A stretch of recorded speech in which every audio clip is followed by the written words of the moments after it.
dengan mimpi. Mencoba adalah sebuah keharusan. Jika ingin menggapai mimpi yang tinggi, hiduplah dengan jujur dan sederhana. Bertindaklah secara nyata, bukan hanya sekedar kata. Maka dari itu, inilah aksi dan karya nyata mahasiswa Universitas Jambi. Bismillahirrahmanirrahim. Assalamualaikum warahmatullahi wabarakatuh. Selamat sore dan salam sejahtera bagi kita semua. Salam Om Swastiastu, Namo Buddhaya, salam kebajikan. Yang terhormat Dewan Juri Esai Kompetisi Nasional Lensa 9 2023. Yang terhormat Panitia Penyelenggara Esai Kompetisi Nasional Lensa 9 2023. Dan yang berbahagia rekan-rekan berpikir luar biasa dari seluruh penjuru dunia. Perkenalkan, saya Yoga Pratama Putra, program studi pendidikan ekonomi mahasiswa Universitas Jambi, dengan bangga mempersembahkan hasil karya esai saya yang berjudul Transformasi Digital Ekonomi Kreatif, Inovasi Teknologi dan Keterampilan Masa Depan sebagai pilar sosial entrepreneurship untuk generasi Z. Pada Dewan Juri yang terhormat, berbicara dunia yang telah diselimuti oleh perkembangan iptek yang semakin pesat ini mengalami pembaruan-pembaruan di setiap dekadenya. Terkhususnya topik mengenai transformasi digital pada ekonomi kreatif yang saya angkat pada hari ini, tentunya hal tersebut tidak bisa terlepas tanpa adanya dukungan dari berbagai pihak, baik hubungan kita dengan negara luar atau yang kita kenal dengan kerjasama regional, bilateral, dan multilateral. Dan adanya situasi dan kondisi yang memaksa dan diharuskan kita bekerja secara cepat dan instan. Nah, itu ditandai dengan telah terjadinya sebanyak 4 kali perubahan revolusi. Pada sektor industri dimulai dari pemanfaatan mesin bertenaga air dan uap manufaktur oleh Inggris, kemudian terjadi perubahan energi fosil menjadi energi listrik dan muncul pabrik-pabrik yang besar. Pada saat itu, seperti otomotif-otomotif ternama yang bernama Ford Company, sebuah perusahaan mobil.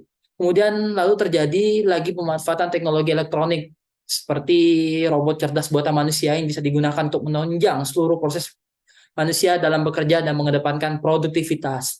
Lalu terjadi dan kita nikmati sampai hari ini yaitu revolusi industri 4.0 maupun revolusi 5.0 yang merupakan penyempurnaan dari segala revolusi yang telah terjadi atau fenomena yang telah terjadi. Dalam revolusi tersebut kita bisa dengan mudah mendapatkan informasi dan pengetahuan secara mendalam terutama pada saat kita menunjang suatu pekerjaan dalam berbisnis maupun berorganisasi. Tentunya generasi yang bisa dan sangat cocok menghadapi hal ini adalah generasi Z atau generasi connected atau generasi teknologi. Dimulai dari rentang kelahiran mereka pada tahun 1997 sampai tahun 2000-an. Dan di usia mereka yang masih sangat muda tentunya mereka pasti mempunyai mindset yang berpikir secara global, secara luas, dan cepat tanggap dalam menerima berbagai informasi dan memiliki masa depan yang lebih cerah. Dan tentunya dari hal itu generasi Z ini bisa dengan mudah mendapatkan akses. Nah, generasi Z ini merupakan penyempurnaan juga dari generasi baby boomer, generasi X, generasi Y atau kita kenal dengan generasi milenial. Perubahan budaya pada manusia tentunya sangat dipengaruhi oleh kemajuan-kemajuan teknologi.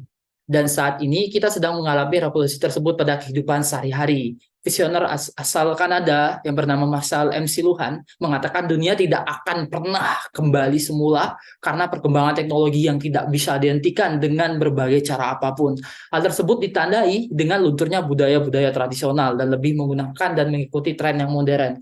Tentunya apapun bisa terjadi tergantung cara kita apakah sudah baik atau hanya memperburuk dalam pemanfaatan teknologi saat ini. Seperti yang kita gunakan hari ini, yaitu Android, kemudian laptop, yang dipenuhi dengan berbagai macam aplikasi seperti sosmed, editing, shopping, edukasi, belajar, dan adanya juga alat-alat masak, alat-alat elektronik, alat musik seperti TV, kipas, kemudian seluruh yang ada di dunia ini, tentunya itu adalah hasil dari revolusi yang sudah terjadi.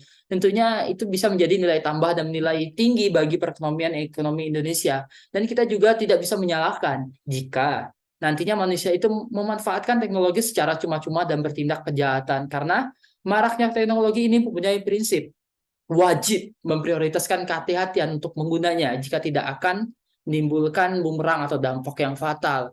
Kepada Dewan Juri yang terhormat, meraknya teknologi yang semakin berkembang ini tentunya tantangan terbesar yaitu bagaimana cara kita bisa menciptakan inovasi teknologi yang berbasis keterampilan sosial entrepreneurship agar bisa menjamin masa depan yang berkelanjutan bagi semua orang, yang memiliki arti bisa menciptakan suatu pekerjaan buat diri kita sendiri maupun orang banyak atau khalayak ramai. Nah, terutama pada bidang ekonomi kreatif, yang dimana tantangan ekonomi kreatif ini, yang mendunia ini tentunya tidak bisa kita tinggalkan, tidak bisa kita kubur, karena sudah mendarah daging dalam kehidupan sehari-hari. Sepertinya contoh yang saya pakai, pakaian kita pakai, produk-produk kerajinan, kuliner, film, periklanan, dan yang lainnya, pasti memiliki desain yang berbeda-beda. Maka dari itu generasi Z dituntut harus bisa mengembangkan potensinya di dalam mengembangkan ide, pengetahuan mereka agar bisa menciptakan merek, menciptakan brand, dan dari hasil inovasi dan kreativitas mereka agar bisa menciptakan SDM yang unggul serta berkualitas nantinya. Dan dari adanya latar belakang atas fenomena yang telah terjadi, tentunya harus ada hal yang harus kita atasi secara bersama-sama, yaitu apa yang menjadi pemicu generasi Z masih semua atau belum bisa memanfaatkan secara maksimal dalam menciptakan peluang di tengah-tengah tantangan ekonomi kreatif dan dipicu juga dengan keterbatasan akses, kurangnya kemampuan holistik, dan mengedepankan produktivitas atau mengedepankan sifat-sifat yang serba instan atau serba cepat.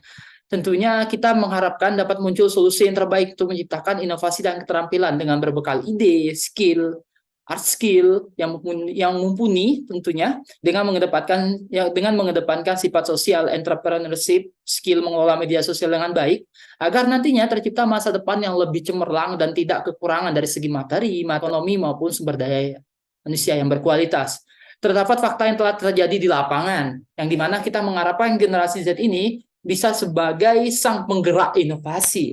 Nah, tentunya hal tersebut diperlukan kerjasama dengan generasi-generasi sebelumnya, yaitu yang kita kenal dengan generasi milenial maupun generasi baby boomer dan generasi X. Tentunya jika mereka mengedepankan kerjasama, tentunya akan dengan mudah untuk bertukar ide dan gagasan mereka untuk menciptakan inovasi agar nantinya bisa menjawab tantangan-tantangan ekonomi masa depan. Salah satunya yaitu pada ekonomi kreatif sebagai pilar perekonomian masa depan.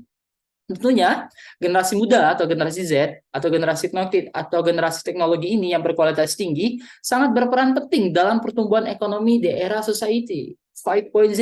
Dan di tengah terjadinya transformasi digital menuju era digital society diharapkan bisa mencapai akselerasi kebangkitan ekonomi nasional dan bisa dibuktikan dengan pemanfaatan teknologi cerdas buatan manusia secara masif. Nah, seperti Internet of Things, kemudian artificial intelligence, cloud technology, dan big data. Tentunya semoga hal ini bisa dimanfaatkan dengan baik agar nantinya bisa meningkatkan perekonomian Indonesia dan menguatkan jiwa kewirausahaan. Atau Kronos Incorporated melakukan survei, terdapat 33% dari 3.400 responden, termasuk generasi Z di dalamnya, menganggap bahwa dirinya generasi yang sangat bekerja keras, wajib memprioritaskan fleksibilitas tempat kerja, dan sebagai kebutuhan pokok. Tentunya, jika fleksibilitas dianggap kebutuhan pokok, maka bersiap-siaplah merasakan kesenjangan antara kepentingan pribadi dan pekerjaan dan menjadi tidak produktivitas. Karena di dalamnya bekerja prinsip fleksibilitas ini tidak baik dilakukan secara terus-menerus dan hasilnya tidak akan maksimal karena tidak ada keterikatan atau tidak ada untungnya sehingga mengambungkan hubungan pekerjaan dan kepentingan pribadi karena hilangnya tanggung jawab dan kebingungan mana hal yang menjadi prioritas dan mana hal yang bisa ditunda. Pada Dewan Juri yang terhormat, tidak bisa dipungkiri, Indonesia dikelilingi oleh manusia yang masif dalam penggunaan internet. Setiap hari, setiap bulan, bahkan setiap tahunnya mengalami peningkatan secara drastis, secara terus-menerus. Dan ini yang membuat Indonesia diberikan label sebagai Indonesia adalah raksasa teknologi digital Asia yang sedang tertidur dan merupakan populasi tertinggi di urutan keempat dalam halnya negara berkembang yang mengkonsumsi media sosial setelah Cina, India, dan Amerika Serikat. Dari adanya penggunaan internet tersebut tentunya akan timbul hal yang baik jika bisa dimanfaatkan dengan kadar dan porsinya, terkhususnya akan menimbulkan potensi.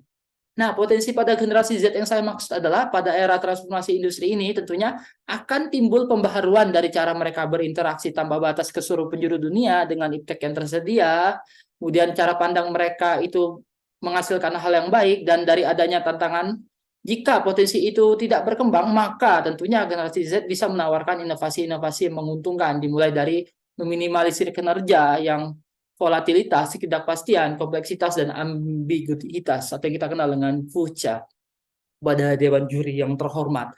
Tentu, kelemahan akan terjadi seiring menciptakan inovasi yang berbasis social entrepreneurship dan keterampilan masa depan, terkhususnya kesenjangan dalam mengakses internet di pedesaan maupun di perkotaan. Ini harus selaras. Tentunya, hal ini harus bisa mendapatkan perhatian yang khusus oleh pemerintah agar bisa menyiapkan sarana dan prasarana yang mendukung agar timbul keadilan. Kelemahan dalam bidang peralihan adat istiadat tradisional kepada modern juga menjadi kelemahan. Kemudian kelemahan yang lainnya yaitu kurangnya kemampuan holistik dalam menghadapi tantangan keberlanjutan nantinya.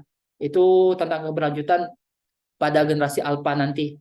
Kemudian sangat dibutuhkan kebijakan dan kebutuhan pada bidang pendidikan formal maupun informal yang berbasis edukasi agar nantinya kita bisa mengontrol informasi yang mereka akses sehingga kita bisa mengetahui apakah mereka memperoleh dampak positif atau malah hanya dampak negatif dalam penggunaan internet.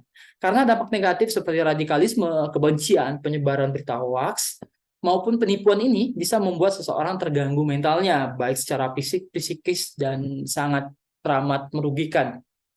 Saya percaya bahwa transformasi digital yang berbasis ekonomi kreatif ini sangat penting untuk memungkinkan mengikuti perubahan dalam setiap aspek ekonomi global ini dan bisa berkelanjutan. Dan untuk mendukung ekonomi digital, pemerintah juga harus mempersiapkan dan mengembangkan sumber daya manusia yang berbakat di bidang digital, memperkuat ekosistem startup untuk mendukung para pengusaha digital dan meningkatkan konektivitas sebagai fondasi ekonomi digital. Selain itu, langkah-langkah penting lainnya juga harus bisa melibatkan inisiatif pengembangan kebijakan dan regulasi.